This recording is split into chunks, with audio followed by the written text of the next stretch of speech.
Қызғалдақ Талғат қызының ісіне қатысты күдіктілердің туыстары ұзақ үнсіздіктен кейін неге төбе көрсетті? Қызғалдақ жандай ақша алып алыпты деген сияқты әңгімелер айтып жатыр екен. Мен ешқандай ақша алған жоқпын, мен олардан ақша сұрап та жатқан жоқпын.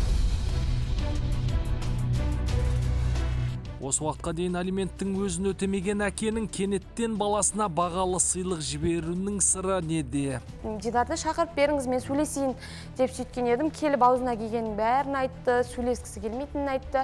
Мен енді оның артынан одан сайын қуа бермеймін ғой, бір емес 3-4 рет бардым.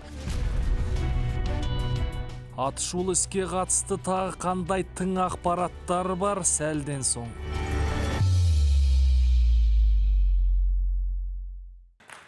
Қазақстанда жылына 2000-ға жуық қыз келіншек зорлық-зомбылықтың құрбаны болады екен. Бұл тек тіркелгені ғана, тіркелмегені қаншама.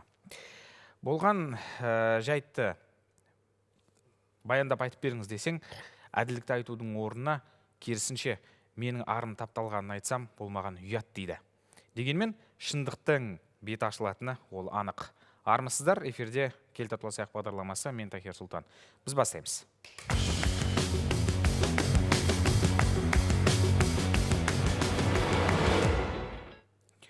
Төменде көрсетілген нөмірлер сіздер үшін қосулы, хат жазыңыздар, хабарласыңыздар, ой пікірлеріңізді білдіріңіздер, татуласқыларыңыз келсе мархабат. Ал біз қазір ортаға біздің кейіпкеріміз Қызғалдақ Талғат қызын шақырайын. Қызғалдақ, кел.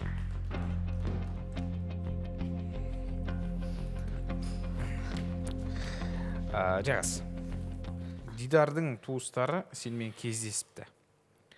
Кездесті ма жоқ па? Кездесті. Не дейді? Не дегенде сол, Нұралиді сұрады, Нұралиді көрсетімді сұрады. Анасы үлкен кісі екен. Анасы келді ма? Анасы келді. Кім келді? Жаңағы Ермұраттың анасы, Дидардың анасы, сосын Дидардың туған ағасы бар екен, Данияр дейтін. Сол кісі үшеуі келді. Анасы үлкен кісі екен, 70-ке таяп қалған. Ақсамайлы кісі екен, былайша айтқан кезде. Келіп, Нұралиді көріп, сұрап, жаңағындай, солай несеп келіп көріп кетті. Құрғол келді ма, әлде? Әрине, құрғол келген жоқ. Нұралиге жаңағындай ойыншықтарын, кітаптарын, балдарға арналған кітаптарын, жаңағындай ойыншықтарын әкеп беріп кетті. Демек, ойыншықтар, тәтті-пәттілерін алып келді дейсің ба? Қандай әңгіме болды? Жай әшін тек баланы көру ма? Бала жайында әңгіме болды ма? Енді әрине бала жайлы әңгіме тек қана ол туралы болмайды ғой. Ол туралы болмайды, бірақ енді былайша айтқан кезде бір шешімге келейік деген мағынада келіп кетті. Бірақ мен айттым, ешқандай жаңағындай артық әңгімесіз бұл дела бойынша мен ештеңе айта алмаймын, ешқандай точно мынандай или мынандай деп айта алмаймын, сондықтан дела бойынша мен сіздермен ешқандай сөйлеспеймін дедім ол кісілерге. Сондай талап қойдым. Егер балаға келіп баланы көріп тұрам десеңіздер, сонда қыдыртамыз, не істейміз десеңіздер, мен оған қарсы емеспін дедім. Келіп көріп тұрыңыздар, өздеріңіздің немерелеріңіз, өздеріңіздің қандарыңыз деп. Жалпы негізі Нұрали дүниеге келгеннен кейін ол кісілер бірінші рет келіп отыр ғой, иә? Сұраған жоқсың ба? Осы уақытқа дейін қайда болдыңыздар? Не істедіңіздер? Енді естеріңізге түсті ма? Сұрадым. Анасы айтты, мен осыған дейін білмедім. Осының алдын осы 4 жыл бұрын болған жағдай туралы да білген жоқпын, мен ешқандай хабарым жоқ. Егер хабарым болған кезде мен бір жағына шығарар едім. Мен келіп тұрар едім, мен ол туралы білген жоқпын деді. Анасы былайша айтқан кезде, енді үлкен кісі болғаннан кейін сәл денсаулығы нашарлау екен. Денсаулығы нашарлау кісі екен.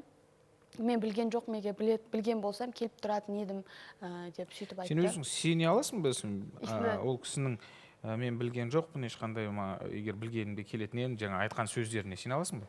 Енді Такир мырза былай ғой, сенгім ақ келеді. Бірақ қазір 21-ші ғасыр.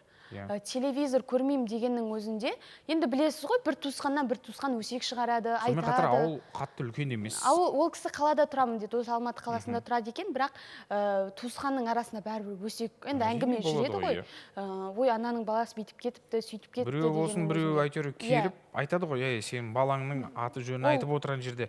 Онда не деген сұмдық деп. Ол мүмкін емес, 19 миллион халықтың бәрі көріп отырып, тек қана бір адам немесе оның семьясы ғана көрмеді деген ол өтірік әңгіме сияқты менің ойымша.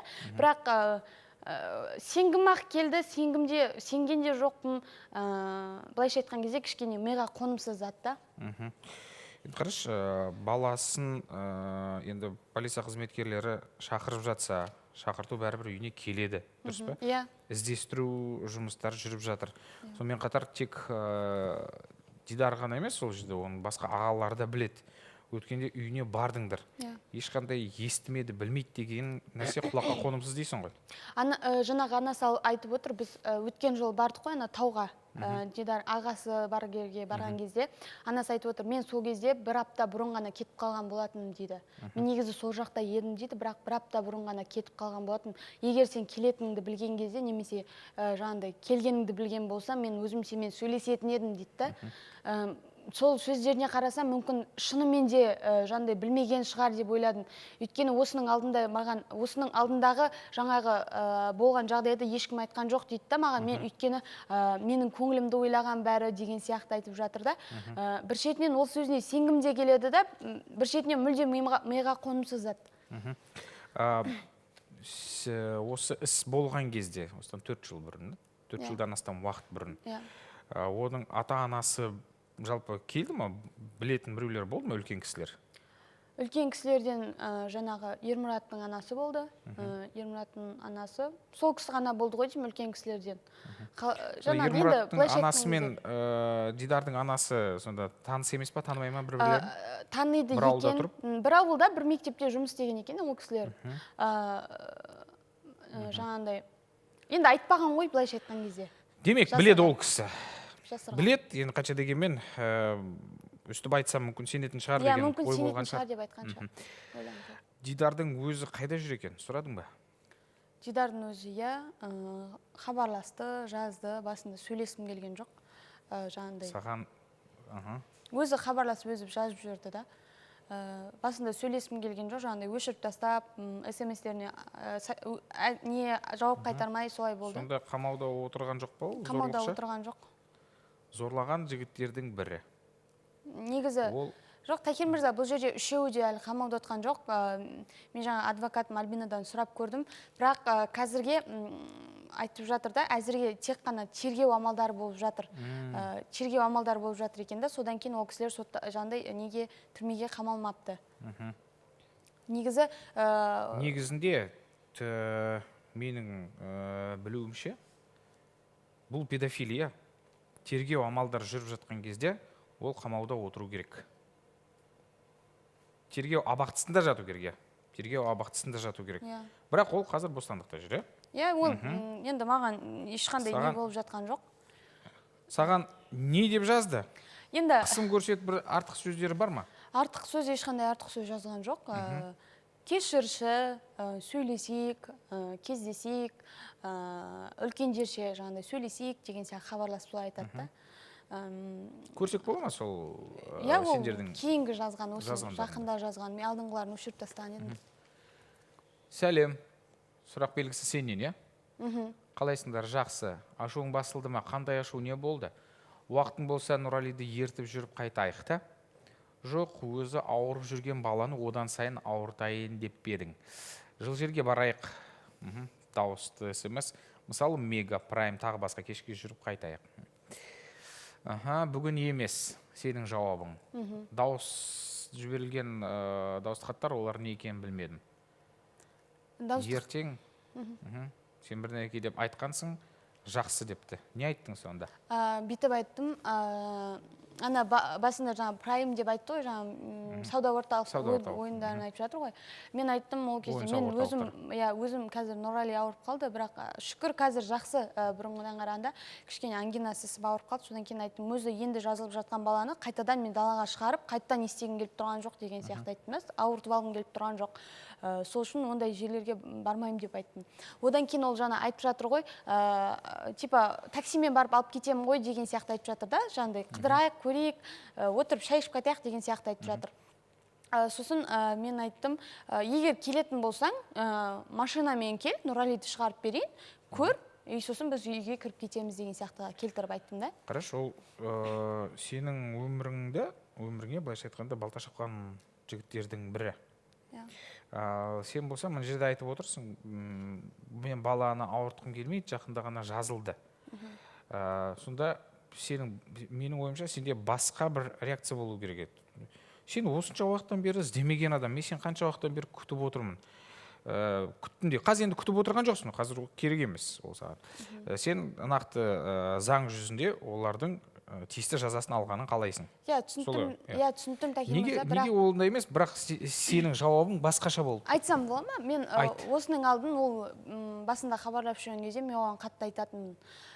Сен қалай 4 жыл мен сенің артыңнан жүгірдім, енді келіп сен просто келе салып, жаңағыдай кешір деген сияқты әңгімелер айтасың, сен ұялмайсың ба деген сияқты әңгімелер айттым мен оған талай.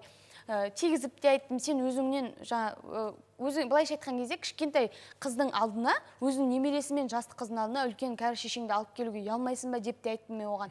Мені мазалама да деп те айттым. Мында осында Гүлдана көріп отырып, мен талай хабарласып екеуміз сөйлескен кезде мен оған шыны керек қатты айттым да, жаңағыдай сен ұялмайсың ба деген сияқты. Одан кейін алдыңға осы ай бар ғой, осы айда ол жаңағыдай былайша айтқан кезде алиментім деп ақша жіберген екен. Одан кейін бұл менен жаңағыдай алимент төлегеннен кейін талап етті баласының жаңағыдай көрсетуіне. Заң бойынша, егер сен заң бойынша алимент алатын болсаң, онда мен Нұралиді заң бойынша көремін деп айтты. Сосын бір шетінен ойладым, енді бұл жерде баланың күнәсі жоқ қой, Тахир мырза. Ол жаңағыдай мені зорласа да, қанша не болса да, бәрібір басында айтып кеткенде оның бәрібір әкесі. Әкесі. Бірақ қарашы, осы уақытқа дейін арыз жазылды, үстінен 4 жыл бұрын сен зорлады. Педофилдер.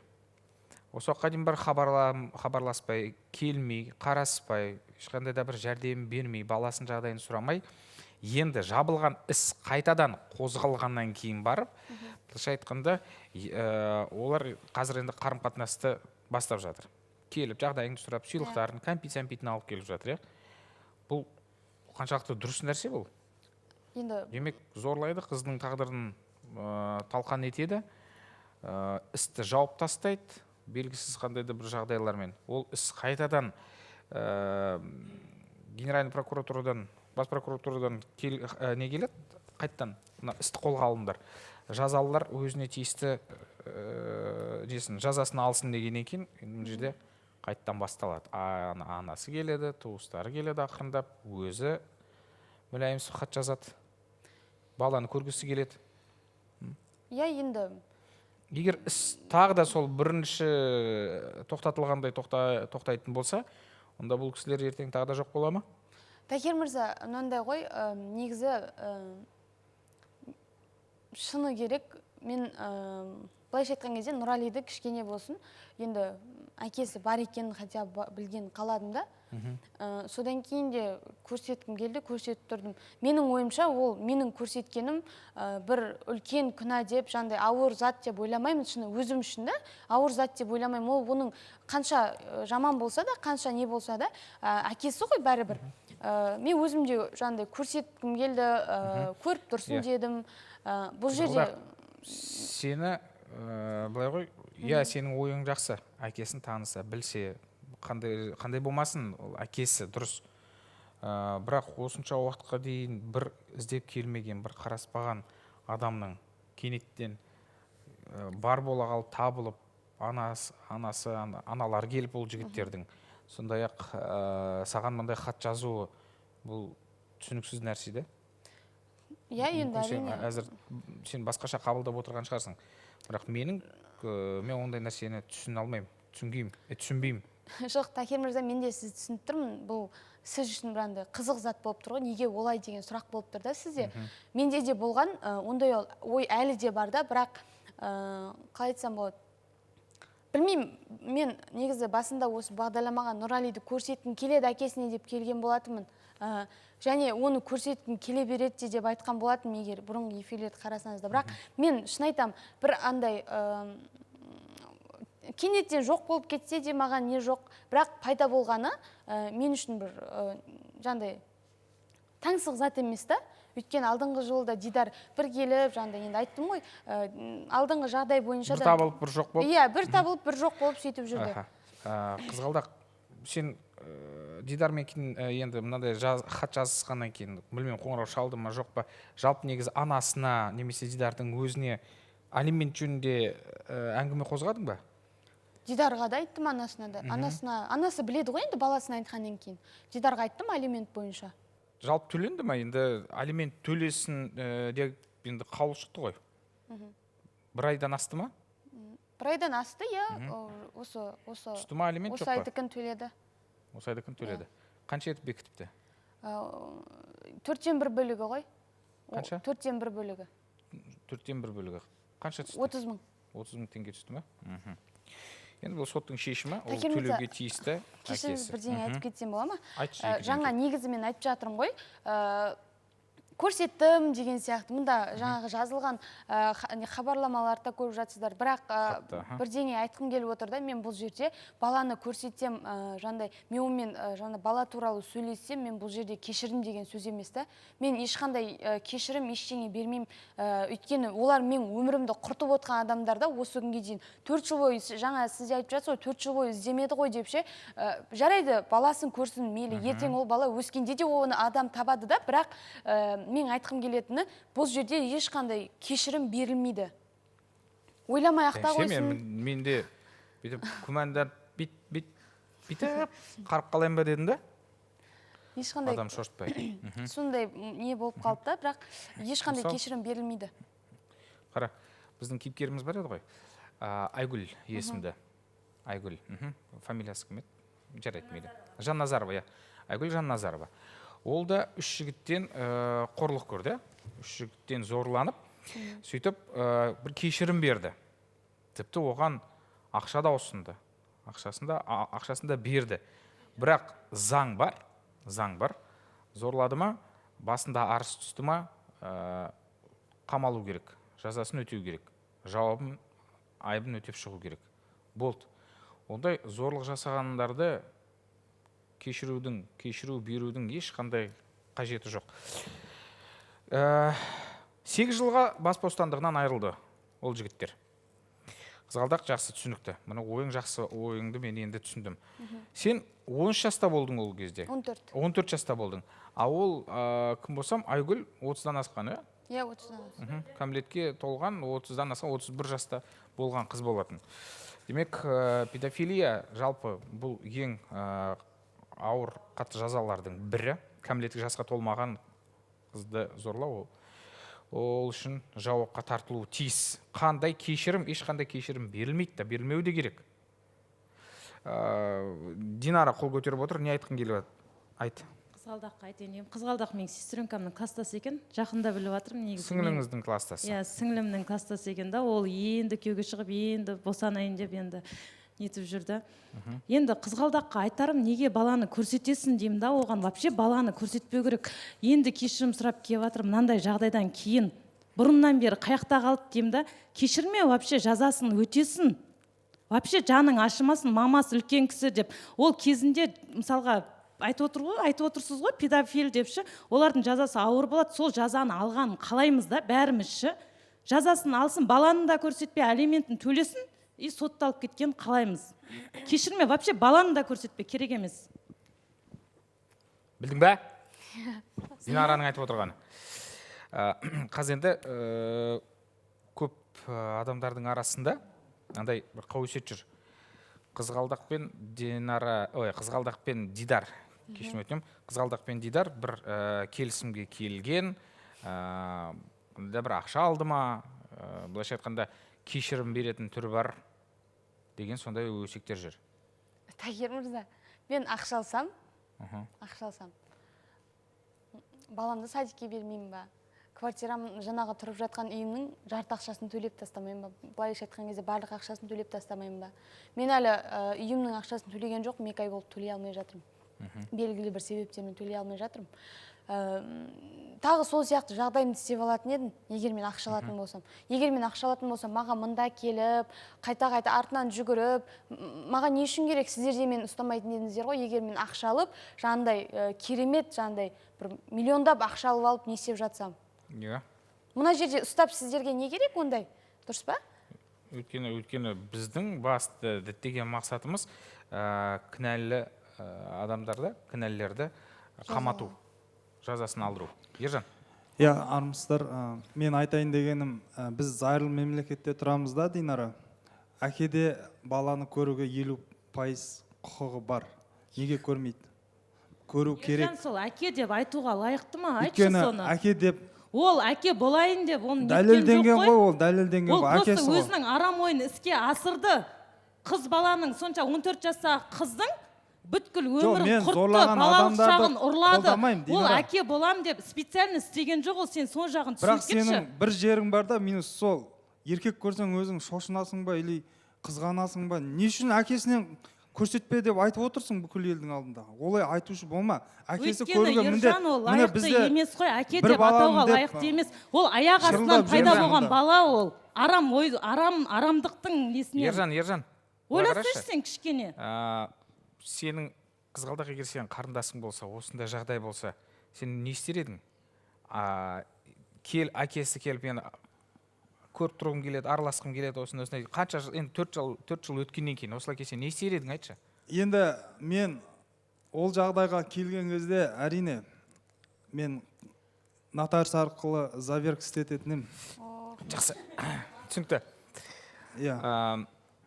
Хадижа апай, сіз бірдеңе айтайын деп едіңіз? Жақсы, онда. Айтыңыз. Мен бұл жерде қазір былай ойлап отырмын да. Сонда заң әділетсіз ба бізде да? Неге екенін түсінбей отырмын да қазір. Біздің балалар осындай зорланды деген кезде 6 ай бойы тергеуде жатты, мысалы да, тергеуде. Неге сонда қызғалдақты... Зорланды деп арыз түскеннен кейін? Арыз түскесін 6 ай жатты. Ал қызғалдақты зорлаған балалар неге сыртта тайраңдап жүреді? Мүмкін ақшасы көптігінен сөйтіп жүр ма, ақшамен жауып тастап жатыр ма, жемқорлықтың иісі бар ма, бұл жерде білмеймін. Ал екінші тарабынан заңның қателігі ма, мен соны түсінбей отырмын да. Неге бұлай істеп, ол неге сыртта тайраңдап жүреді? Неге олар келеді тағын баласын тәлеп етіп жатыр сұрағанға бұлай да? Алиментін төлеп отыра бермеді ма? Қалай заң жөнді тексермей жатыр деп ойлап отырмын да? Неге олар сыртта жүреді? Тергеуде болса да жату керек еді да, олар тергеу барысында. Дұрыс айтасыз. Бірінші рет іс қаралып, одан кейін ол жабылды. Ешкім қамалған жоқ, ешқандай да жауапқа тартылған жоқ. Бұл заңсыз, былайша айтқанда, істі тоқтату. Істі соңына дейін жеткізбей, кінәлілерді қамамай, олар жазасын алмай, бұл іс солай жабылды. Одан кейін іс қайтадан мына ашылды. Ашылғаннан кейін қанша жатыр өзі қазір қамауда жатқандар бар ғой, иә? Сандарын аты жөндерін айтпай қояқ. Қамауда бар ма жатқандар, жоқ па? Соны айтып отырмын, міне ешқайсысы жатпай жатыр тергеуде кезін. Біздің балалардікін жақсылап тергеп тұрмай, көрмей, жаңа тергеушілер анықтамай, не болды, не қойды, бәрін анықтамай жатты ғой 6 ай бойы тергеуде. Сонда бұны зорлаған балалар неге далада жүр сыртта? Өмір сүріп жүр олар. Мына ауаны нетіп жатыр олар, тамақ ішіп жатыр жақсы. Неге бостандықта жүреді олар? Қызғалдақ, сен білмейсің ба, хабарың жоқ па? Мүмкін олар аптасына бір рет па, болмаса күн сайын барып, нетіп жүр ма, белгіленіп жүр ма? Ол жағын естіген жоқсың ба, сұрамадың ба? Жоқ.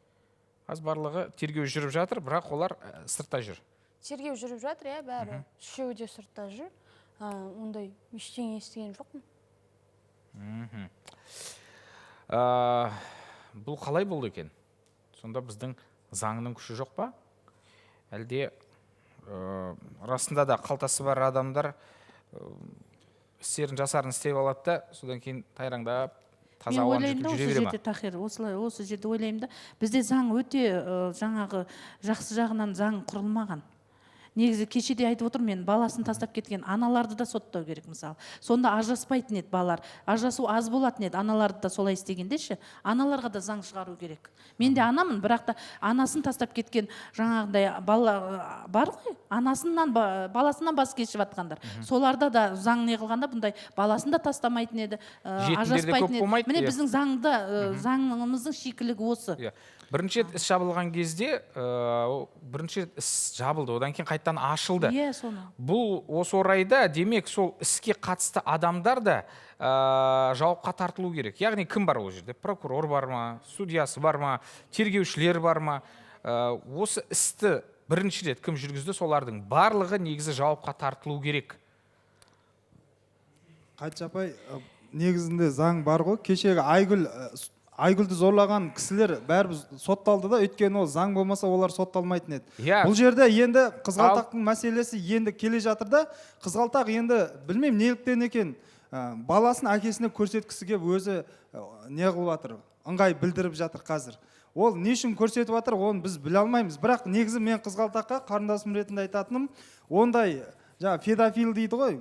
Негіз голодняктар ғой олар. Олардың бәрін өлім жазасына кесу керек негізінде. Ержан, мен бәріне бірдей топырақ шашып жатқан жоқ. Ондай адамдар жер басып жүруге қақысы жоқ.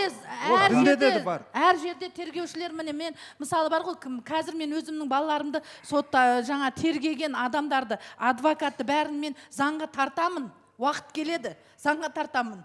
Өйткені олар солардың кесірінен балаларым отыр.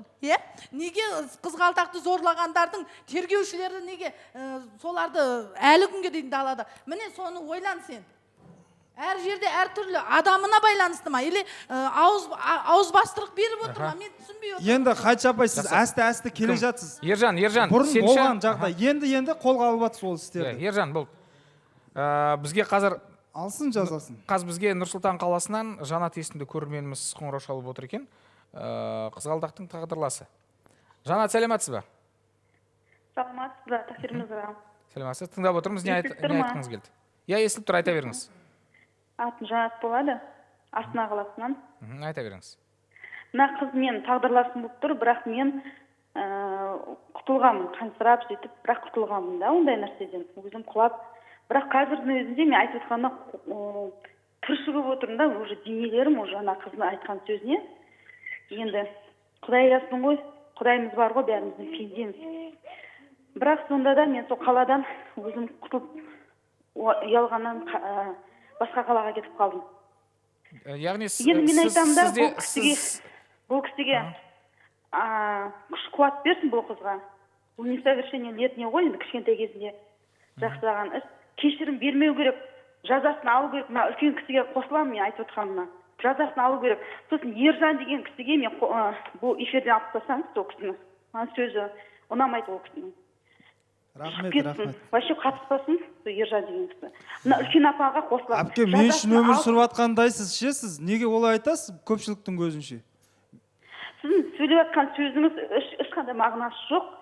Қыз қарындас, қара көзге айтқанда қара көздерге жақсарту керек. Құдайға шүкір мектеп бітірген 11-ші сыныпқа дейін оқыған, диплом бар, нормально. Ержан, Жанат, бірақ осы жерде айта кетейін, Ержан жаңа айтқан сөзі соңында осындай іс жасағандар, олар жер басып жүрмеу керек дейді. Иә.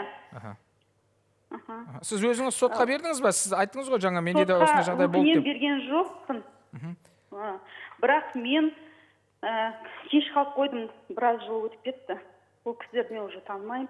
2 кісі болған. Сіз демек зорлықтың құрбаны болдыңыз ғой, иә? Иә. Не үшін сотқа бермедіңіз? Енді өзім ағайын туғандарды ойладым. Әкемнің.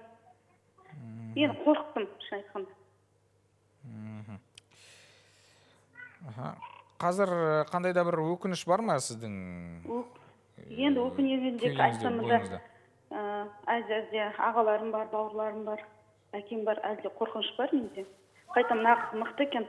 айтып эфирге шығып отырған мен біз Жанат, сіз арызданбағаныңыз үшін, шағымданбағаныңыз үшін, сіздің өміріңізді құртқаны үшін сотқа бермегеніңізге өкінбейсіз ба?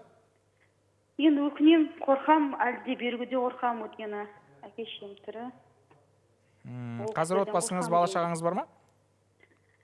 Бала шағам, кішкентай қызым бар тек. Тұрмыс құрғансыз, Бірақ одан кейін еркектен қорқам, танысуға да қорқам. Енді үркіп қалады ғой адам деген. Жақсы, түсінікті. Рахмет.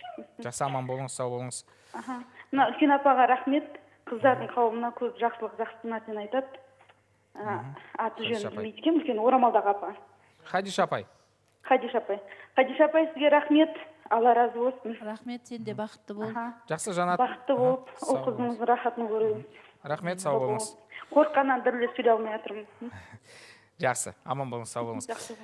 Бұл жерде Хадиша апайдың балаларының мәселесі мүлдем бөлек. Бұл кісінің балалары, былайша айтқанда, жазамен кетіп отыр. Яғни жалған жазамен кетіп отыр деп біздің апайымыздың келіп отырған. Динара, не болды? Жай ма? Динара? Не болды, жылап? Тыныштық па? Жүрегім ауырып отыр да, кәдімгідей Ержанның айтқан сөздері кәдімгідей өтіп баратыр да. Сонда ойлашы, Ержан, сонда Микрофонға айтшы. қызды Динара, микрофонға. 4 жігіт па зорлап кетіп отыр, соған кішкене жаны ашып не қылса болмай ма деймін да. Мысалға, мен қорқам ондайданшы. Өзіміз ұлда қызда өсіріп отырмыз. Ұлдың да қыздың да басынан өтетін жағдай, Құдай сақтасын, оның бәрі тәрбиеге байланысты. Бірақ Ержанның айтып отқанның бәрі өтіп отыр да, маған өмір ғой, қанша айтқанмен соны. Динара, Алла тағала сүйген қолына сынақ береді дейді да, негізі. Біз өмірге сынаққа келгенбіз, ол ауыр сөз айтты деп олай істемесе, мен ақиқатын айтып жатырмын. Әкесіз өскен бала қалай өмір сүреді ертең күні, әкенің жылулығын сезбеген бала. Сондықтан ойлау керек қой, өзім деп эгоист болудың қажеті жоқ өмірде. Жақсы, бала ортақ, тең. Сен қара, сен қазір осылай әңгіме айтып отырсың, бала әкесін білу керек, әкесі сөспеу керек. Содан кейін жаңа кейінгі ойыңды айтып отырсың, ондай адамдар жер басып жүрмеу керек деп. Сен бір жақты ұсташы? Жоқ, адамның болмысы, мінезі әртүрлі. Жоқ, мына осы қызғалдақтың мәселесінде қарашы, тұра тұршы. Тыңдаса сен мысал деп сөйлей бермей. Нақты айтшы, қызғалдақтың жағдайында, сонда қызғалдақ шынымен әкесіне баласын көрсету керек па? Сондай зорлап 13 жасында бүткіл өмірін құртқан адамға сонда баласын тағы да көрсетіп отыру керек па? Сол дұрыс па? Жоқ, бұны зорлаған жігіттер өмірде болмау керек. Олардың жазасы өлім болу керек. Енді бұл жерде... Ал енді соның бір әкесі ғой енді. Бір әкесі. Нақты айтшы, Ержан. Сен ер азаматсың, өзің ойыңды айтып жеткізші. Егерде қазір заң бар. Заңда сотталады әкесі баланың. Ержан, саған сондай жала жауып кетсе аяқ астынан не істер едің, айтшы? Не істейсің? Өзің не айтып отырсың? Жоқ, ертең күні сотталады да. Ойыңды жинақтап, дұрыстап жауап беруге тырыссай. Сол Дидарды не қолдап отырсың ба? Өзің түсініп отырған жоқсың қазірше. Қолдап отырсың ба? Біресе қолдайсың, біресе... Сен қолдап отырсың ба соны? Не айтып отырсың? Қақтың көрсетуге міндетті ол баласы екен, мойындамайды осы жағдайда көрсету, осы жағдайда айтып отырмын бала ол деп. Динара, дәл осы жағдайда айтып отырмын. Зорлағандардың бірі, сол осы қызғалдақтың баласының әкесі. Соған қалай көрсету керек, айтшы? Ол сотталу керек, оған өлім болу керек дейсің. Жоқ, Ержан, сен кішкене сәлші ақмақтың несін киме қойшы. Жүрі ғой ол, соған заң жоқ па деген сұрақ болып жатыр бұл жерде.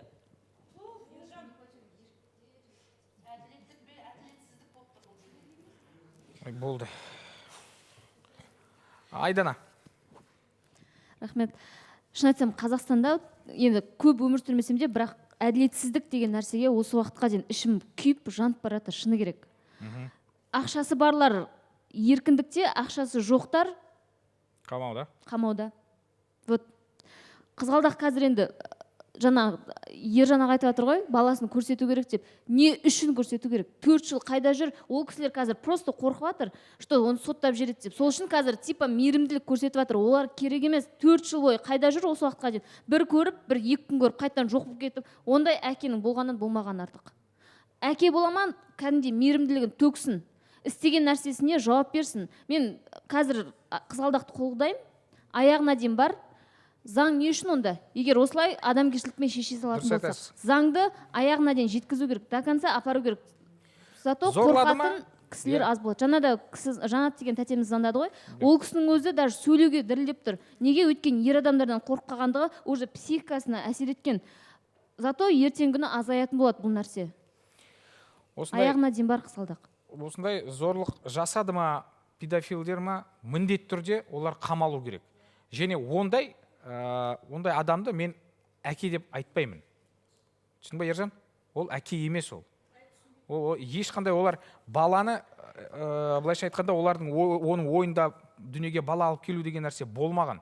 Тек өзінің 2 минуттық ләззатын ойлағандар ғой. Қызғалдақ осы іске қатысты енді тағы да бір сұрақ қойғым келіп отыр. Бұл іс қайта қаралсын деп бұйрық берілді жоғарыдан. Қаралып жатыр. Қаралсын деді, қаралып жатыр. Қанша рет сені шақырды жалпы осы тірлікке байланысты? Енді қандай сұрақтар қою керек шығар ол жерде де? Біз 4 рет па, 5 рет бардық Талдықоранға. Талдықоранға бардық. Ол жерде енді сұрақтар қойылды, былайша айтқан кезде тергеу болды. 4-5 рет шақырылдым. Іске қатысты, иә? Өзінде қандай да бір сұрақтар туындады ма, жоқ па? Қай жағынан? Осы сен тірлігің, жұмысың, ісіңе байланысты, тергеуге? Негізі Тахир мырза айтып кететін бір зат. Мен ойладым, негізі 3-ші жігіт сол күйі табылмай кете ма деп ойлаған болатын. Бірақ 3-ші жігіт табылды. Барлық тергеу бәрі болды. Енді ары қарай тағы тергеуді күтеміз. Осы жақын арада бір соңғы тергеу жаңа нелер болып қалуы мүмкін. Соны күтеміз. Одан кейін ары қарай мүмкін уже сотқа қарай жаңағыдай не жылынады. Қазір күдіктілердің саны? 3. Өткенде енді Дидармен бір сөйлескен кезде 3 емес, басқа санды айтқан еді. Басқа ешкім жоқ қой, иә? Басқа ешкім жоқ. Түсінікті, жақсы. Тахир мырза, бірден айтып кетейінші, ренжімесең сөзіңізді бөлгеніме кешірім. Жаңа негізі көбісі түсінбей қапты да. Жаңағы жазылған хатта негізі аудиозапистердің арасында мен былай айтқам, мен уже баланы көрсетіп тастады деп ойлап жатыр екен. Негізіне келсек, мен әлі баланы көрсеткен жоқпын. Мен әлі баланы көрсеткен жоқпын. Шын мәнінде көрсеткен жоқпын. Шын мәнінде әлі көрсеткен жоқпын. Келген жоқ, бірақ тек анасы ғана көрді. Былайша айтқан кезде анасы мен жаңағы ағасы келіп көрді. Бірақ Дидар баланы әлі көрген жоқ. Және жаңа аудиозапистің біреуінде мен жазған болатынмын. Білмеймін, мүмкін көрсетермін, мүмкін бүгін ертең деп жазған болатынмын да. Ертеңді дұрыс айта алмаған екен, бүйтіп астына не қылдырып жазып жібергенмін ғой. Содан кейін көбісі түсінбей жатыр екен да, уже көрсетіп тастапты. Жаңағыдай енді артық әңгімелермен жазып жатыр екен да. Соны дұрыстап түсіндіре кетейін дегенмін ғой. Әлі көрсеткен жоқпын баланы. Бірақ мүмкін көрсетуі мүмкін да. Егер көрсететін жағдай болып жатса, оны көреміз. Көрсетпейтін жағдай болып жатса, оны көреміз. Бірақ дегенмен тағы да бір рет қайталап айта кет. Көрсетсең де, көрсетпесең де сотталады. Көрсетсем де, көрсетпесем де түбінде сотталады. Мен ешқандай кешірім бермеймін. Ешқандай кешірім болмайды да. Иә. Қазір қол көтеріп отырған кейіпкерлер бар. Бір көтеріп бір түсіріп жатсыздар қолдарыңызды. Қазір Гүлданадан. Мына жерде айтқым келіп отыр. Жаңағы зорлық көрсеткен жігіттер қаншама уақыттан кейін енді пайда болып жатыр, иә? Біз оны өзіміз де түсініп отырмыз, қандай жағдаймен пайда болып жатқанын. Бір нәрсе айтқым келеді негізі. Жаңағындай ақша беріп, тәтті пәттілерін алып келіп, үйіне келіп, бала көреміз, үйтеміз, бүйтеміз деп оның барлығысы әншейін өтірік зат. Ертең осы іс жабылып қалса, оның барлығысы қайтадан қалай жабылды, солай соғалпымен кетеді. Сол үшін оларға ешқандай кешірім беруге болмайды. Қандай жағдай болмасын, ол балалар сотталу керек. Заң бар. Кешірім деген нәрсе қаралмайды ол жерде. Өйткені бұл педофилия. Осыны түсініңіздер. Айгерім. Мен жалпы бір ғой, мына кінәлі адамдарды осы біздің бағдарламаға келгелі мен түсінбеймін да. Мысалы осы қызғалдақты қорлаған жігіттер кінәлі екені факт, қылмыс жаңағы тіркелген, және де мысалы Нұржан ағаның ана мысалы кіші әкесі кінәлі екенін біледі, бірақ аяғына дейін отыра береді да, кінәлі болса да. Мысалы мен жол апатына түсірген Қуанышта кінәлі екені факт, бірақ аяғына дейін отыра береді, бірақ мен түсінбеймін да, кінәлі болсаң кішке бірден бастапқы жаңағы эфирға келмеген уақытты санамаймын да, қызғалдақ. Бірақ сен эфирде жүргеніңе 8 айдай болып қалды ма мысалы, сол уақыттан бері бір нәрсе жасаса болады ғой. Енді әбден жаңағы шекелеріне тиіп, шиеленісіп, әбден мойнынан қысқан кезде жаңағы заң жүзінде сөйтіп адамдар қимылдай бастайды да, бірақ сен кешірмеуің керексің қызғалдақ, өйткені сен егер де кешірсең, ол сен мысалы басқа қылмыскерлерге осындай жолмен жаңағы құтылып кетсе болады екен ау деген ой саласың. Және бұл жаңағы басқа да қылмыскерлерге мүмкін біреудің ойында жүрген шығар, бұндай істер сабақ болады деп ойлаймын. Алдын аласың осындай нәрсені. Мүмкін көп бірнеше қаншама қыздың өмірін сақтап қаласың осы ісіңмен. Рахмет.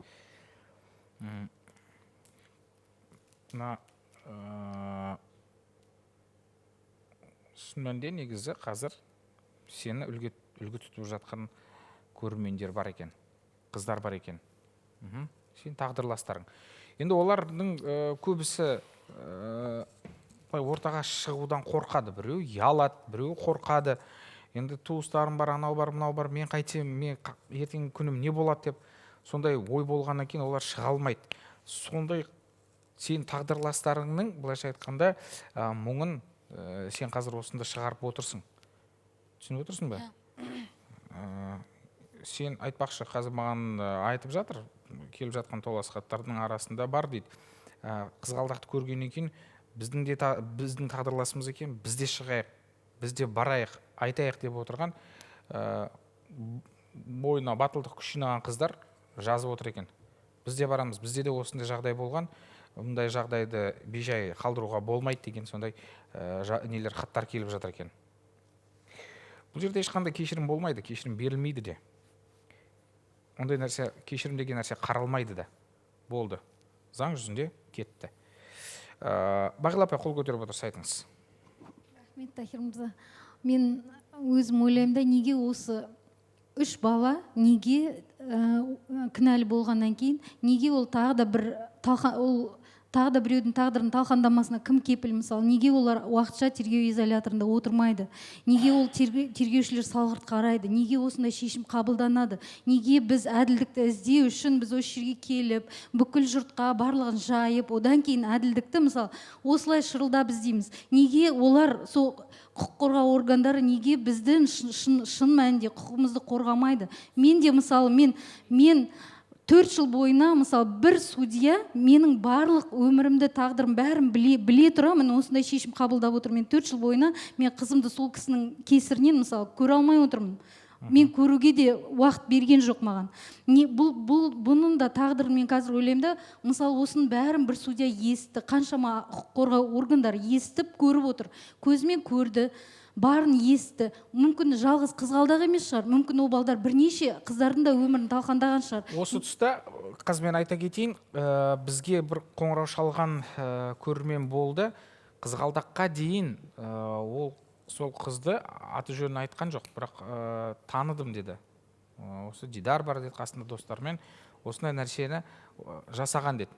Яғни қызғалдаққа дейін бір қызды зорлаған екен олар. Неге соларды іздеп, тергеушілер неге іздеп таппайды? Егер іздеп табамыз десе, табады барлығын. Біз әділдікті не үшін осылай келіп, осылай іздеп, шырылдап, бірнеше жыл өткеннен кейін осылай жүруіміз керек. Іздеп табатын бар, тергеушілер, полиция қызметкерлері бар, бірақ олар аз болып тұрған шығар мүмкін. Сан жетпей жатқан шығар. Ол қол аяқ жетпей жатқан шығар. Қазір бізге бостау негізі заң сонда. Мен сіздің ойыңызды түсіндім. Бізге қазір қоңырау шалып отырған көрерменіміз бар екен, есімі Жарылқасын аға, Тараз қаласынан. Алло, ассалаумағалейкум. Алейкум. Яға тыңдап отырмыз. Мен қосайшы Тахирға. Мен Тахир сізбен сөйлесіп отырмын. Ассалаумағалейкум, Тахир, мен көріп отырмын сіздерді. Ассалаумағалейкум. Қалай жағдайыңыз жақсы ма? Шүкір, аман. Мен мына көтерген тема туралы айтайын деп едім сізге. Мына соттау керек болғаны. соттау керек дейсіз, иә? Кешірмеу керек, кешірмеу керек.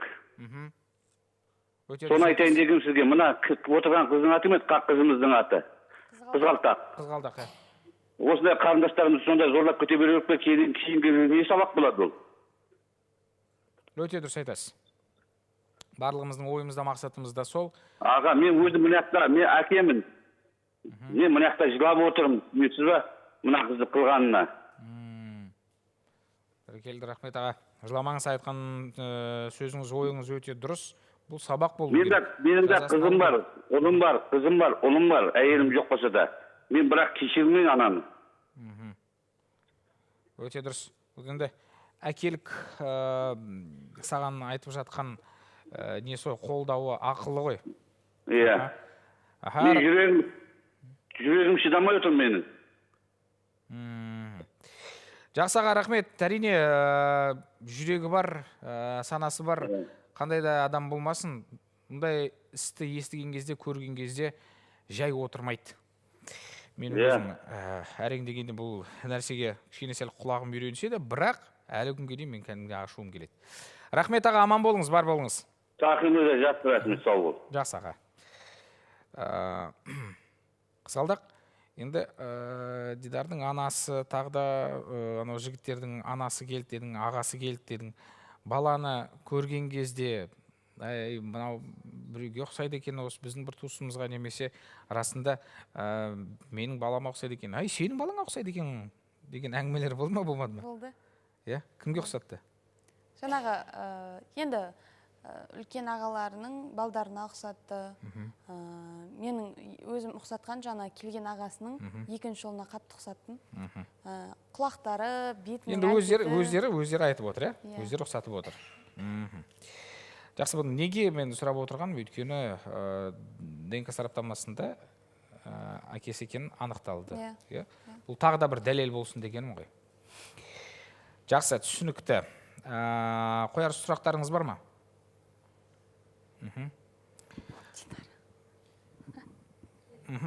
Кім? Динара. Мен айтайын деген ма, жаңа хабарласып жатыр, осы передачаға шыққымыз келеді, айтқымыз келеді деп, мысалға біздің елде мысалға ондайлар көп та, беті ашылмай жатқан мысалға қылмыскерлер мысалға бостандықта жүр. Көп, олар уже бір рет істеді ма, уже 2 рет, 3 рет қайталана береді. Ол Құдай біледі қанша қыздың өмірін құртатынын деймін да.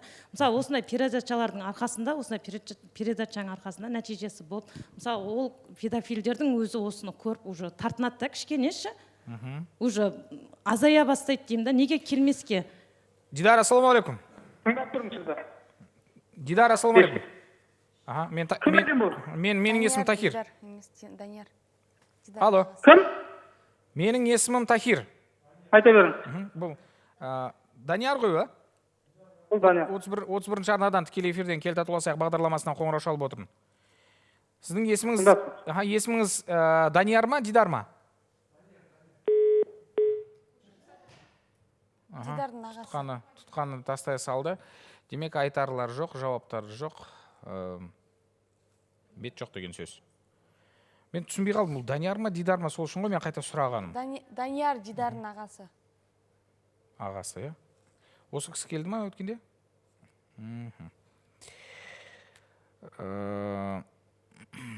Қазір енді мынау істі жүргізіп жатқан қанша тергеуші екен? Бір тергеуші? Бір тергеуші, 4-5 рет бардыңдар, сол кісі. Өзің енді сұрадың ба, не болып жатыр, енді осылай қайта-қайта келе береміз ба, қанша уақытқа созылады бұл деген сұрақтар туындаған жоқ па? Туындады, сұрадым. Енді осы өткенде бардық қой, соңғы рет барған кезде сұрадым. Мен айттым, менің қалтам көтермейді, қайта-қайта сіздерге келе беруге. Қайта-қайта мен ол жаққа барғаннан кейін жолыма ақша кетеді, жейтін тамағым бар ол жаққа барғаннан кейін. Туда и обратно ақшам бар деген сияқты ғой.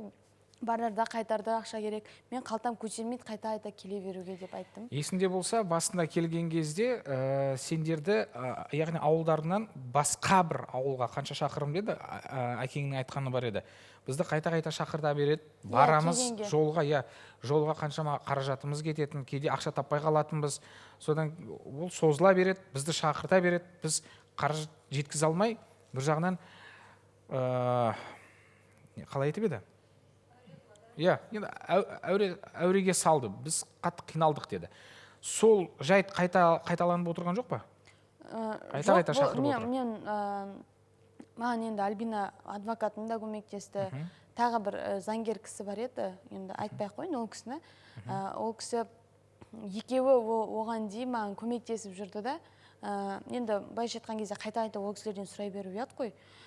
Содан кейін яғни жол ақымды төлеп сөйтмесе, бірақ соңғы барған кезде жаңағы тергеушімен сөйлестім. Мен бұлай келіп кете алмаймын қайта айда. Мен жұмыс істеуім керек.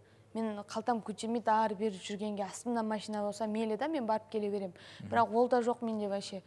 Мен қайта айда келіп кете алмаймын деп сөйткен едім. Қызғалдақ кішкене күте тұрыңыз, максимум бір-екі ай күте тұрыңыз, мен сізді қайта айда шақырмаймын. Тек керек кезіңізде келіңіз, болды. Енді керек кезде болғанда жаңағындай тергеу кезінде, сондай кездерде шақырам, сол кезде ғана келес, ато былай бейберекет шақыра бермеймін деді. Кішкене күте тұрыңыз, 1-2 ай деді. Сол айтқаннан біраз уақыт өтті ғой, иә? Одан кейін біраз уақыт өтті, әлі шақырған жоқ. Өткенде осы Алматыда психбольница бар ғой, сол жерде экспертизаға бардық. Ол кезде де, негізімен ол кезде бара алмай қалдым. Нұрали балам қатты ауырып жатты ғой, температурасы көтеріліп сөйткеннен мен бара алмадым. Бірақ осы апта барам. Ол кісі жаңағы неге. Сол басқа мені шақырған жоқ. Егер керек жаңағыдай не істеп жатса, Альбина өзі айтам деді. Жаңағыдай қай кезде шақырады, сол кезде барып қайтамыз.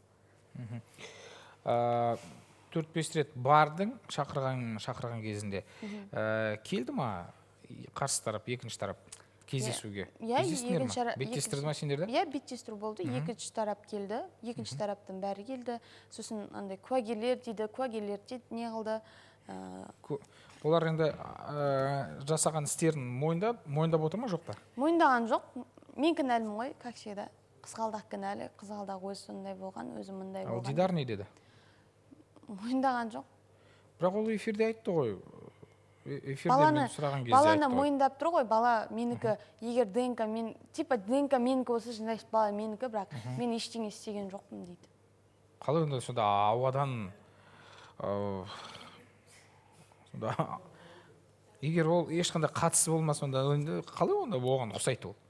Одан кейін артынан шықты, мен бір рет қана болды бірдеңе деп. Ешқайсысы мойындап отырған жоқ, Дидар да мойындап отырған жоқ, бала менікі деп мойындап отыр, бірақ мен тиіскен жоқпын деп отыр ма? Қалай? Бұл шын мәнінде негізі ұғымға сыймайтын бассыздық. Жоқ, Тәкер мырза ол басында сөйтіп айтып отыр ғой, енді мен тиіскен жоқпын деп сөйтіп айтқаннан кейін, жаңа тергеуші мырза айтты, сен қалай тиіскен жоқсың, бала аспаннан салбырап түсе салмайды ғой, или күлге аунай салмайды деп жаңағы тергеуші мырза айтқан еді. Ол кісі айтты, одан кейін ойланып, біраз бір 10-15 минуттан кейін барып айтты, иә, мен бір рет қана болғам деп. Бір рет қана болғам. Қазір эфирде, тікелей эфирде естеріңізде бар ма? Кім болды сол кезде мен сөйлескен кезде? Сен өзіңде болдың ба? Жалпы қарым-қатынасқа түстіңдер ма деген кезде? Я деді. Я деп өзі айтқан, ол бізде неде бар? Мұрағатта бар. Ол нәрсе ертең сотқа барады. Өйткені ол өзі мойындады. Мен оған сұрақ қойдым. Жай сұрақ қойдым. Сіз өзіңіз еттіңіз ба, болдыңыз ба деген кезде? Я деді. Мен жалғыз болған жоқпын деді. 40 жігіт болды деп бір сөзде айтып еді, бүткіл бір ауылдың жігіттері 40 жігіт болды деп. Неге соны айтты деймін да? Неге олай айтты, мысалы, дәлелі болса келіп айтпай ма соны деймін. Енді көп болып, мүмкін ол қамалып жатса, ол жақта футбол ойнағылар келген шығар, кім біледі. Бағила апай. Меніңше қылмыскер еш уақытта мен қылмыс жасадым демейді, ләж болса бір не шығатын жол іздейді ғой.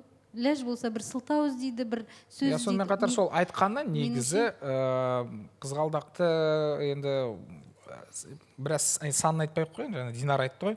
Сонша адам болды, осында 4 ауыл болды деп масқараласақ, ертең өзі шыдай алмай кетіп қалады, сонымен бұл іс ары қарай жалғаспайды, жабылады деп ойлады. Эфирден кетеді деп ойлады да? Солай ойлаған болуы мүмкін, иә. Бағила апай, айта беріңіз. меніңше қылмыскердің ондай өтірік өлеңдерін тыңдаудың керегі жоқ. Қылмыскер нақты дәлелденіп тұр ма, не экспертиза арқылы барлық құжат арқылы дәлелденіп тұр ма, оның өтірік өлеңін берге жариялаудың в общем керегі жоқ. Ол адамды ешқандай қанша жерде қызғалдақ кешірім берсе де, сот оны аямау керек еді. Қылмыскер ма жазаға тарту керек болды. Мысалы, судья, құқық қорғау органдар бұмен күніге қасында жүрмейді. Бұған қаншалықты психикалық давление жасау мүмкін. Қаншалықты енді неше түрлі нәрсе әдіске кіріседі ғой олар. Ал сол үшін қызғалдақ кешірім беру мүмкін, бірақ заң оларды жазалау керек болды. Қызғалдақ, саған сенің үйіңе жаңағы енді қорлық зорлық көрсеткендердің аналары және ағасы келді. Олар сонда сенің мекен жайыңды қайдан алған? Сенің нөміріңді қайдан алған? Менің нөмірімді білмеймін, нөмірім қаяқтан алған, шынымен іздеген ғой, енді аннан, мұннан. Оның алдын өткен жолы жаңағы біз ауылға барған кезде, жаңағы тауға барған кезде, ағасы мен сенімен хабарласам деген кезде мен өзім нөмірім тастап кеткен болатын. Мүмкін сол кезден бар ма екен. Сен мекен жайыңды айтпап едің, Мен мекен жайымды ешкімге айтқан жоқпын. Тахир мырза, оны негізі ортада бір кісі бар да, мен мекен жайымды беріп, мен негізі ол кісілермен кездеспеймін деп отқанмын. Сол кісілермен жаңағындай енді кездестіріп былайша айтқан кезде сырттан басқа бір сенің мекен жайыңды білетін. бір кісілер жаңағындай том пішкен да былайша айтқан кезде. Оны енді эфирге айтпай ақ қояйын, эфирдің сыртында өздеріңізге айтармын. Жақсы. Демек сол кісілер сенің мекен жайыңды беріп отыр. Сен өзің адвокатыңа айттың ба келгенін, біледі ме ол кісі? Айттым, саған айтпай келді ма? Маған айтпай келген жоқ, жаңа бірінші күні кездескен күні ол кезде айтты, біз ертең барып баланы көрсек деп сөйтіп айтты. Мамасы, анасы айтты да. Бірінші күні кездескен кезде дейсіз бе? Біз кездестік. Ол кездесуі жаңағы айтып тұрмын ғой, ортада бір кісі түсіп, солай біз кездестік. Сен білдің ба сол кісілермен жолығайын деп отырғаныңды? Мен ол кісілермен жолығатынын білген жоқпын, әрине. Сонда сені алдап шақырды ма? Алдап шақырғанда мынандай ғой, Тахир мырза, ол кісі біздің үйге келді. Енді біз үйде папам екеуміз ғана болғаннан кейін сыйласып, шай тамағымызды бердік, кәдімгі қазақилықпен беріп не істеген едік. Бұл мүлдем басқа адам. Мүлдем басқа адам. Сені де және ол жақтан да емес, мен жақтан да емес, екі жақты бірдей танымайтын мүлдем басқа адам, былайша айтқан кезде. Сөйтіп ол кісі енді сыртқа шығып әңгіме айтып тұрған кезде маған шет жағасын айтып қалды. Қызғалдақ осылай Дидардың анасы мен ағасы деп айтып қалды да. Бірақ мен айттым, егер ортаға кіретін болсаңыз, осы жерде мен кете берейін. Маған керек емес, сіз менің туғаным емессіз, туысқаным емессіз, үш қайнаса сорпамыз қосылмайтын адамбыз. Сол үшін өйтіп араға түсудің қажеті жоқ деп айттым. Егер не қылсам, осы жерде не қыла берейін, кете берейін, мен үйге кіріп кете берейін дедім. Далада тұрғанбыз. Сөйтіп ол кісі айтты, ой, я, мен ойнап айтатын, просто сұрағам ғой, жаңа хабарласты ма деген сияқты әңгіме айтты. Сосын ол кісі айтты, қызғалдақ жүрсе, типа сыртқа қарай шығып келейік деген сияқты әңгіме айтты да, магазин жаққа барып келейік деген сияқты. Мен ойымда арам ой жоқ. Содан кейін машинаға отырдық, уже содан кейін барып бұл кісі айтып бастады. Машинада Дидардың ағасы отырған екен. Мен оны білген жоқпын. Айтып бастады. Енді айтып жатыр ғой, осындай күніге маған хабарласып жатыр, анасы үлкен кісі екен деп сөйтіп айтып жатыр да. Үндеген жоқпын, жарайды. Қоя саш дедім да, үндеген жоқпын, айтып қояр деп ойладым. Сөйтіп артық ауыз ештеңе айтқан жоқпын. Кейін алып барып отырған кезде уже түсіндім. Енді білесің ғой, бәрібір сезеді ғой. Сол жаңа ағасы келіп отырды. Сосын мен анасы жаңағы Ермұраттың анасы бар, келіп жаңағыдай енді кешірім сұраған кезде мен айттым, басында айттым. Ешқандай мен кешірім бермеймін. Кешірім сұрауға келсеңіздер, маған үйтіп жаңағыдай үлкен басымызбен келдік, андай мындай деген әңгіме керек емес деп айттым, былайша айтқан кезде. Одан кейін ол кісілер айтты, жарайды. Мен айттым, мен ешқандай кешірім бере алмаймын деген кейін ол кісілер айтты да, ертең баланы барып көрсек, сыйлығымызды енді бірдеңемізді апарсақ, как-никак қанымыз деп мамасы айтты. Енді ол кісі үлкен кісі болғаннан кейін бір шетінен енді жерге сөзін тастай алмадым. Бұл жағынан, бала жағынан жоқ деп айта алмадым. Я, әрине, келіп көріңіздер, бала үйде, келіп көріп тұрыңыздар деп сөйтіп айттым. Ертесі күні келді. Ертесі күні келіп, Нұралиді көріп, баламды жаңағыдай ойыншықтарын тәтті-пәттісін алып келіп не істеді. Жақсы, білді ма, қазір мен жаңағы сұрағыма жауап алған жоқпын. Біздің тұрақты көрерменіміз бар екен, есімі Райхан апай. Сол кісімен сөйлессек. Алматы қаласынан. Райхан апай, сәлеметсіз бе? Сәлеметсің бе, Тахир мырза? Айналайын, менің айтайын дегенім, мына қызғалдақтың әкесіне басымды иіп тұрып, рахметімді айтқым келеді. Міне әкелердің бәрі сондай болу керек. Қызын көзінің қарашығындай сақтап, сол қызының намысын қорғап жүгіріп жүрген бұл өте бір тамаша адам болып тұр ғой. Адамгершілігі мықты адам болып тұр. Мен бүкіл қазақ елінен, ата-аналардан сұрайтыным, қыздарыңызды ешкімнің қорлық, зомбылығына қорғып қоймаңыздар. Міне қызғалдақ, мінеки бар ғой, нағыз азамат. 4 жыл өтсе де қоймай осының нәтижесін шығарып отырған бұл батыр қыз. Өйткені әкесі батыр. Әкесі батыр болғандықтан қызы да батыр болып отыр. Баласына қарап отыр. Сондықтан қазақ елі, айналайын, ұлдарыңызды дұрыстап тәрбиелеңіздер. Қыз баланы зорлауға болмақ түгіл, көзін алайтып қарап боқтық сөз айтуға болмайды. Заң алдында жауапқа тартылу керек олардың барлығы. Сондықтан да мен қызғалдақ саған айтатын, аңқау болма. Олар деген неше түрлі шпиондарды жібереді саған. Түсіндің бе? Сен деген оғаварит етуші, жаңа айтып отырған адамын, ол деген шпион келіп отыр, сенің жағдайыңды білейін деп. Содан балаңды көрсетуші болма. Балаңды көріп алады да, кейін бір жерде, жеке жүрген жерінде, ой айналайын, сен білесің бе? Мен саған келіп едім ғой үйіңе. Мә кәмпит деп береді. Кәмпиттің ішінде у болуы мүмкін. Балам ауырып өліп қалады ал. Түсіндің бе? Олар қарғап кетеді, өліп қалса екен, балам алимент төлемесін екен деп, неше түрліні ойлап кететін адамдар бар. Зачем сен көрсетесің оларға? Егер сен тұрмысқа шығып жерде жақсылап, отау құрып, содан кейін ажырасып кетсең, онда жарайды, көрсетуге болады. Мынау деген сұмдық нәрседен кейін оның ағайын туысқандарды құрсын, иттің баласы дидар да құрып кетсін. Жазасын алу керек. Мен басқа қыздарға да айтатыным, қорықпаңдар. Зорлық жасады ма, келіңдер, айтыңдар, жазасын тарту керек барлығы. Аналар, әкелер, қыздарыңызды қорғаңыздар, көзіңізді қарашығындай. Ол қыздар деген біздің мемлекетіміздің гүлі, болашақ аналар, біздің балаларымыздың анасы болады олар. Ол сондықтан деген оларды қорғауымыз керек. Әрбір қыз, әрбір қазағым, байлығым, біздің қазақ елінің байлығы, әрбір қазақтың қызы, қазақтың байлығы, айналайындар. Дүниеге ертең бала алып келетін, халықтың санын көбейтетін қыз балалар. Халықтың санын көбейтетін осы қыздарға байланысты. Алақанына аялап ұстау керек. Өте дұрыс. Орында айтып отырсыз, апа. Балаларын дегенің алимент төлемей қашып жүргендердің бәрін соттау керек. Аямау керек оларды. Балаларына жанашымаған онда еркектер кімге керек, ол оңбағандар. Балаларын қорғамай жүрген әкелер әке емес, оңбағандар олар, ұятсыздар. Рахмет, апа. Намыс жоқ. Менің айтайын дегенім сол. Естік, айналып кетейік қызғалдақ, мойыма айналайын.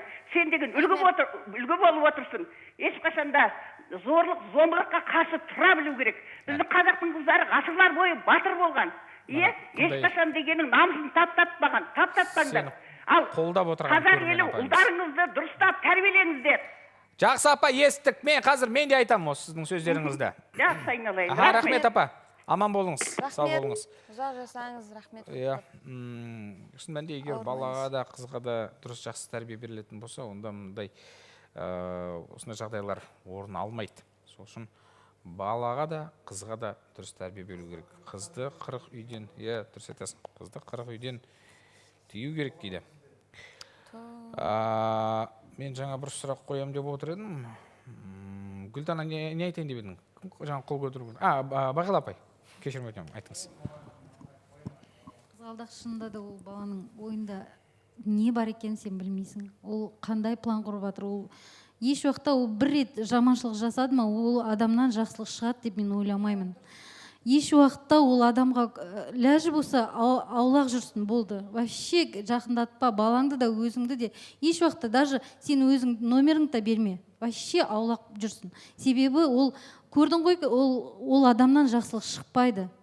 Ол бұдан кейін де ешқандай, ол мен ойламаймын бірден прям адам өзгеріп жақсы болып кетеді деп. Жоқ, адам кейбір адам ғана өзгеруі мүмкін. Бағилапай, ол өтірік айтатын бала емес негізі. Сіз айтып жатсыз, көрмегенде емес, көргенде емессіз ғой. Мен бұл қызғалдақпен бірге келгем. Ол айтты, көкпар болды деді. Көкпарға балдар болып барған.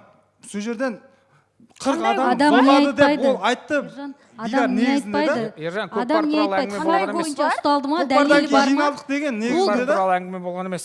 40 баланың Дәлел арасына бойынша. кіргенде бұлар машинамен барған кезде. Сөйтіп ана Дидар 4-5 жігіт болып ішіп алып, бұл Сен сол жерде болған қызғалдақпен басқа жоқсың жаққа ғой, не үшін кеткен. сен бір соны қорғап отырсың? Сен Мен дәл сол қорғап жатқан көкпарда жоқ, мол шындығын қасында айтқан бала болған негіз жоқсың ғой, өтіп Ержан. сөйлемейді ол. Жоқ, Ержан, әңгімені қой, бос әңгімені қой. Жоқ, Дәлел міне айтып бойынша тұр ғой, кеше ұсталды ма? мысалы Айгүл бар ғой, Болды. Жақсы, өтірік Жазалану айтпайтын бала екен. Жарайды, тұра тұршы. Сонда зорлағаны дұрыс па? Жоқ, зорлаған енді ішіп алған шығар, қатып алған шығар, оны ешкім білмейді ғой ол жерде. Бірақ бұл жерде Айгүл кеше кешірім де берді, ақшасын да алды да. Айгүл бөлек адам, мен бөлек адам, Ержан. Негіз ол да зорланған кейіпкер ғой, Екеуміз зорланған. екі бөлекпіз, сен не оттап отырсың? Бәрі ол балдар сотталады. Негізінде сенің жүрегіңде негіз мейірімділікке бір нәрсе бар сияқты. Өйткені не үшін сен баланы Дидарға көрсетемін деп отырсың мына жерде? Өзім білем ғой, көрсетем ба, көрсетпеймін ба? Сен бірінші қызыңның жағдайын жасап алсай. Мен соны айтайын деген болды. Қатын құсап сапылдай бермей, қызыңның жағдайын жасап ал, біресе мынандай дейсің, біресе анандай дейсің. Өзің миыңды определить етіп алшы, кішкене сен не айтып отқанын өзің біліп отырсың ба қазір? Қызғалдақ. Басын жасамайды сенің совсем. Ауру десе, қояншық. Жоқ, жұмыс ұстап кетті тәкеміз шынымен. Сен адвокатың білді ма? Адвокатың білді ма кісілердің айыптылардың туыстарының аналарының келгенін адвокатың білді ма? Адвокатым білді, иә. Адвокатыма кездескеннің ертесі күні айттым, хабарластым. Не айтты? Енді адвокатым ештеңе деген жоқ, ол қазір сондай болады деді. Пока жаңағы кім айтып кетті, Айдан айтып кетті ғой. Сотталмас үшін пока ол жағдай болады, ол нормальный жағдай деді. Келеді, қайта-қайта. Иә, келеді, қайта-қайта хабарласып, мазаңды алып, сөйтіп не істейді деді. Жақсы болып көрінгісі келеді, сөйтіп не қылады, ондай болады деді. Бірақ негізі маған басында айтқан ешкіммен ешқандай хабар алмасып, сөйлесуші болма деген, мен содан кейін сөйлеспей жүргем ғой. Өзім де сөйлескім келмеді, сосын сөйлеспей жүргеннен кейін жаңағы, енді айтып тұрмын ғой, жаңа жағдайдан кейін сөйлесуге тура келді. Бірақ адвокатым артық ештеңе айтқан жоқ. Енді ондай ол норма деді да, ол келіп, жаңағыдай кешірім сұрау сенен, тағы сол сияқтылар, ол нормально деді. Осындай жағдайлар неге орын алады? Қараңыз, мысал, жәбір көрген тарап, жәбір көрген тарапқа зорлық көрсеткен адамдарға жәбірленген адамның ұялы телефонын, қандай да бір нөмірлерін, немесе үйінің мекен жайын беретін ол кім? Арадағы адамдар немесе тергеушілердің өзі. Бұндай нәрсе бар, бұны айту керек. Беретте айтады, мен сен бар, өзің сол жақпен сөйлес, тындыр, мына саған нөмірі немесе мекен жайы осындай жерде жұмыс істейді деген сияқты мен жалпы былай айтып отырғаным. Бар сол жақпен тындыр, сөйлес. Егер барлығы дұрыс болса, онда ары қарай одан кейін істі жабамыз немесе ары қарай кетеді дейді. Былайша айтқанда, кешіріміңді алып кел дейді. Сөйтеді, анау қолынан ойына келген нәрсесін істеген адам барады, сыйлығын апарады, бір көлігін береді, ақшасын береді, жағдайын жасайды, сен енді мені кешір дейді. Немесе қорқытады. Үйді жіберем, ертең ана туысың бар, ана жақтан кетеді, менің мынандай жерде, көкем мынандай осындай жерде жұмыс жасайды. Ертеңе сен әкеңді, бауырыңды, анауыңды ешқайсысы жұмысқа орналаса алмайды, саған сол керек па? Одан да болғаныс болды, қайтесің енді, кешіре сал, мен саған орнына 5 килограмм картошка, мынаны берейін, оның үстіне мына әдемі ручкам бар, қаламды осын берейін да, осымен кешіріміңді бере ғой, болды дейді. Қызғалдақ, жақсы, көптен бері жиналып қалған сұрақтарымызға жауап алдық. Сен де ішіңді босатып алған шығарсың, алда бұл іс қалай өрбиді, біз өзіміз қадағалаймыз. Кінәлілер міндетті түрде өзіне тиісті жазасын алу керек, алады. Соңына дейін барамыз. Жақсы, ендеше орныңа жайғас.